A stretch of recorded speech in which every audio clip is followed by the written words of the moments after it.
Hello, everyone. Welcome to part 2 of 2 for the education program on food insecurity. This is just a reminder to please complete our pre-presentation survey if you have not already done so. You can find the survey link in the description below, as well as on this slide. If you have any questions about the survey, please contact Chisomo, our program evaluator.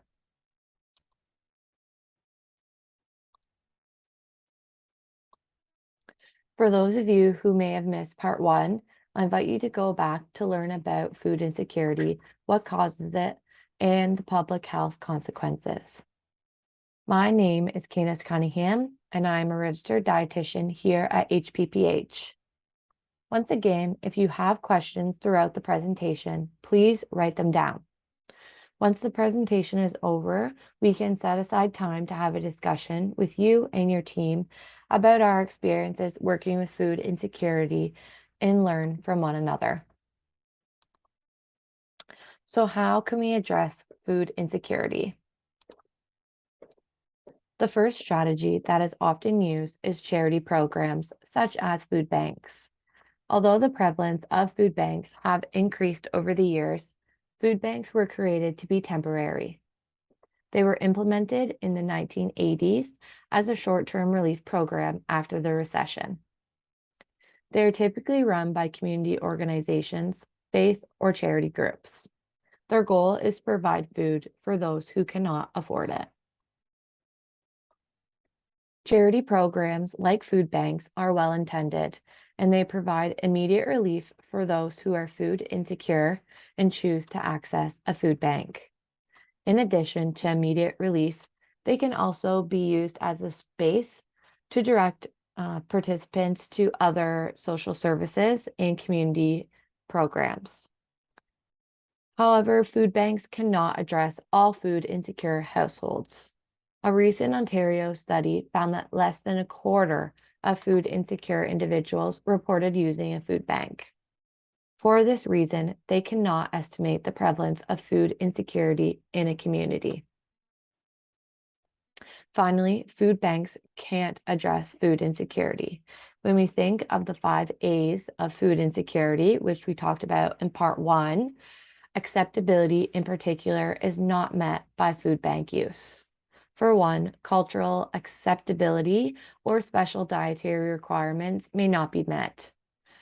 For example, someone who needs food that is halal or someone who is celiac may not be able to consume the foods offered.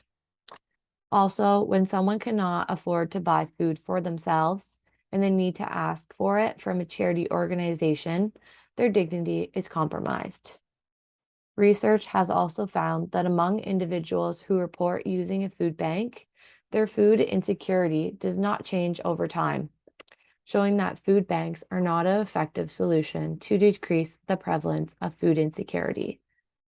Charity programs such as food banks, community meals, and food deliveries provide immediate relief for food insecure families, and they are a critical resource for families that participate in them, but they should not be framed as the solution for food insecurity. A meal for a day or a week does not decrease the anxiety and fear of not having money to afford food and other needs. Food waste is a serious issue in Canada, and one solution which has been suggested is donating salvageable food waste to food banks. However, there are concerns with this. First, food waste is an operation and a production problem, and donating food that would otherwise be thrown out doesn't fix the reason why food needs to be donated or thrown out in the first place. It actually doesn't fix the issue of food waste. Second, more donations does not mean that food insecurity will decrease. Those who receive food from food banks do not have their food insecurity decrease.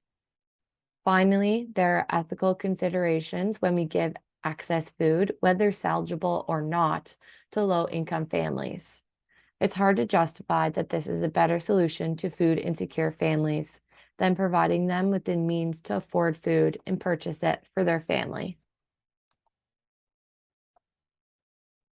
Community programming is another way some try to address food insecurity through programs such as cooking or budgeting classes, nutrition education programs, or community gardens. These types of programs are typically run by community organizations, health centers, and public health units. Community programs can offer a multitude of benefits, such as connection to other services, social support and community engagement, mental well-being, and can potentially increase food skills and knowledge of participants. However, there is no evidence that any of these benefits improve food insecurity. As we discussed earlier, food insecurity is not linked to lower food skills, food budgeting skills, or availability of food. It is rooted in a lack of income. These programs can have great benefits, but they should not be framed in a way to decrease food insecurity. Only when individuals can afford to purchase and provide food for themselves and their family does the prevalence of food insecurity decrease. In Canada, there are few policies that have been shown to decrease the prevalence of food insecurity. The first is Canada's public pension plan. The old age security and guaranteed income supplement together act like a guaranteed income. Research has shown that once an individual reaches the age of 65 and is eligible for this, their risk of being food insecure decreases substantially. Even though this income is still very low and is often not enough to meet someone's needs, it still shows a protective factor for individuals who have had a very low income previously. Another policy which has affected food insecurity is the Universal Child Care Benefit, which provides family $100 a month per each child. After the policy was implemented, the prevalence of food insecurity among those who are eligible significantly decreased. Poverty reduction strategies have also been shown to decrease food insecurity. In Newfoundland and Labrador, a strategy was implemented around 2007, which decreased housing costs, increased minimum wage, and provided a low income tax reduction. Although the province was going through a significant economic recession, the rate of food insecurity still decreased. Another example is the Ontario Basic Income Pilot Program, which was implemented in Hamilton, Brantford, and Brant County. It was implemented to see how providing a basic minimum income to participants, regardless of employment, would affect their health and overall life experience.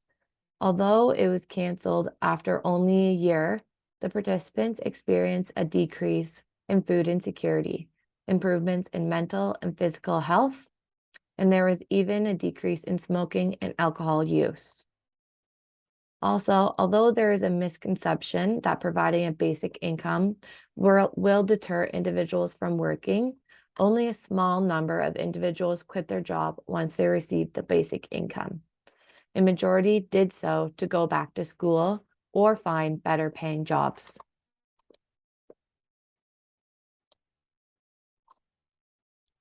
For our final module, we will discuss what we can do to advocate for upstream approaches to food insecurity.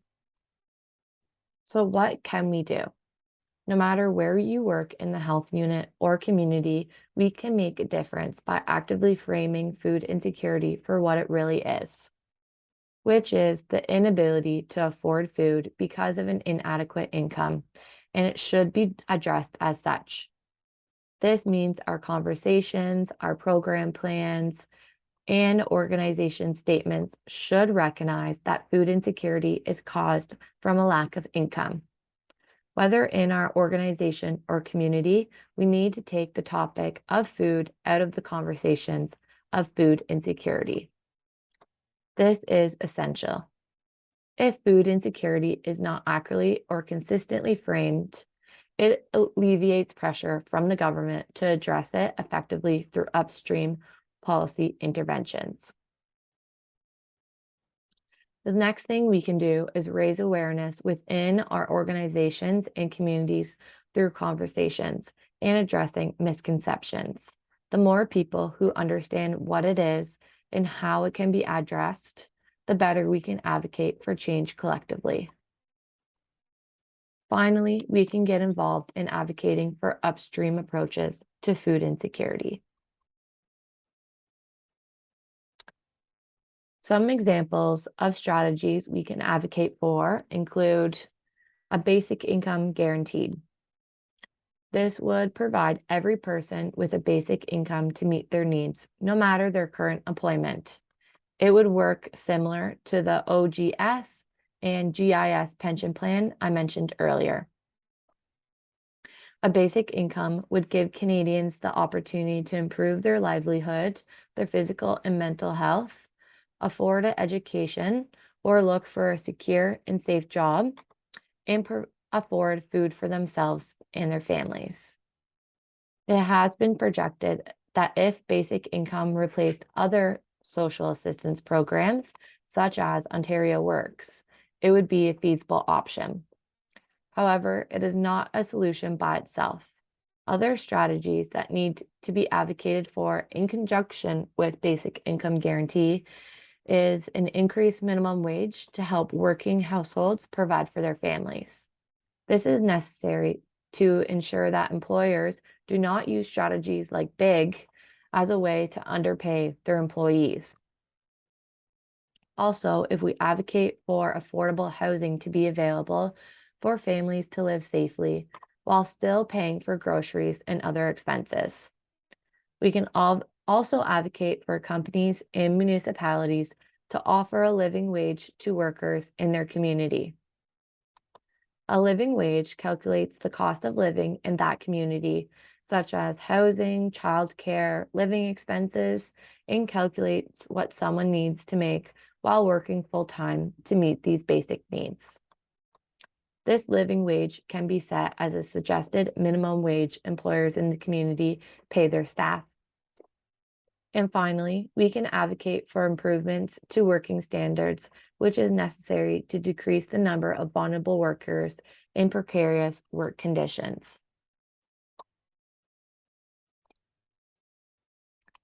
These are some examples of how you can advocate for upstream strategies to food insecurity. You can write or talk to politicians. You can write letters to the editor who may represent food insecurity inaccurately in articles. And again, everyone can advocate correcting misconceptions and having meaningful conversations about food insecurity in our organizations, with community partners, and with family and friends.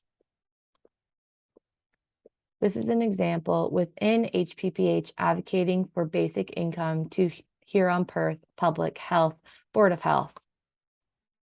This is a great example of a group within our health unit advocating for an upstream income-based strategy to address poverty in our community. And finally, it's important for us to be aware of how COVID-19 is currently and will continue to affect the prevalence of food insecurity in our country and in our community. When looking at the CCHS data, which was collected 6 to 9 months into the pandemic, it was found that 1 in 10 Canadians reported that they lived in a household which had experienced food security in the past 12 months. It was found that the rate of food insecurity decreased from 12.6% in 2017-2018 to 9.6% during the 2020 pandemic. This decrease was significant in all levels of food insecurity.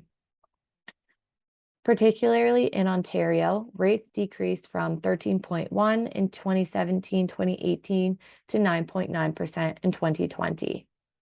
Those who were at a higher risk of food insecurity pre-pandemic remained high risk during the pandemic. However, rates decreased for households with children, lone parent households, those who rented rather than owned, those with lower educational attainment, and those who identified as Indigenous. Those who were able to work during the pandemic had a 3% lower rate of household food insecurity compared to those who were not working due to the pandemic. These decreases are likely seen due to the rollout of financial assistance benefits, which included the Canadian Emergency Response Benefit, better known as CERB, which was available to anyone who lost their job or were working reduced hours due to the pandemic. The Canadian Emergency Student Benefit to assist students, and supplements to the Canadian Child Benefit, which provided additional support to families with children. 28.2% of working age Canadians were able to receive some sort of financial aid since the start of the pandemic. Reports are starting to show that financial assistance helped those with job or income losses due to the pandemic, particularly those in middle or low income, and has likely offset the surge of low income. Studies have also found that household spending was reduced due to shutdowns and slowdowns. These changes likely attributed to lower rates of food insecurity seen. Although the rates of food insecurity decreased, it still left over 3 million people food insecure, and nearly 2 million were experiencing moderate or severe food insecurity, which leads to worse health outcomes. Those reliant on social assistance did not see a reduction in food security status, as they were unable to qualify for the pandemic relief benefits.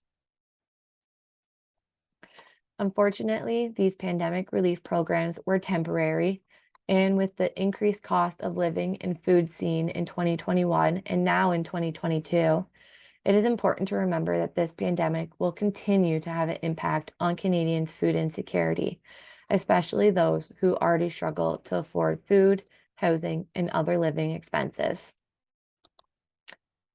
Canada's food price report found that food costs increased by 5 to 7% in 2022, which translates to an increased cost of $966 per year for a family of 4 compared to 2021. It is more important now than ever to raise awareness about poverty in our community and ways we can effectively address it. To summarize what we learned in this program from both today as well as in part 1, is that Module 1 showed us that food insecurity is prevalent in our country and community, and it's caused by inadequate income. Module 2 explained that food insecurity is not a food availability, budgeting, or food skill issue. Module 3 gave us insight into the public health consequences food insecurity can have on families' physical and mental health and our healthcare costs. Module 4 then showed us how it is currently being addressed and that income-based strategies have been shown to be effective at decreasing food insecurity. Finally, Module 5 provided us with the idea of what we can do, including framing food insecurity as an income issue, addressing misconceptions, and advocating for upstream strategies to address it. If you are willing, please fill out the post-presentation evaluation survey found in the description underneath this video. Once again, this survey is being used to evaluate the program and not staff capacity. Your participation is completely voluntary, and your choice to participate and your answers will not have an impact on your position at HPPH in any way. Again, all your responses are anonymous and confidential. We really appreciate receiving your feedback and learning more about your experience with this program. If you have any questions about the survey, please contact Chisomo, the program evaluator. Also, the health equity team understands that food insecurity can be a difficult topic to discuss. So if you're having any negative or difficult feelings after this presentation or evaluation, anyone from the health equity team are available for a debrief session. I have included Donna Parsons and Gloria Workman's contact information on this slide. If you and your team are interested in having a discussion, you can contact myself or Pam to set this up. Our contact information is available on this screen. Thank you.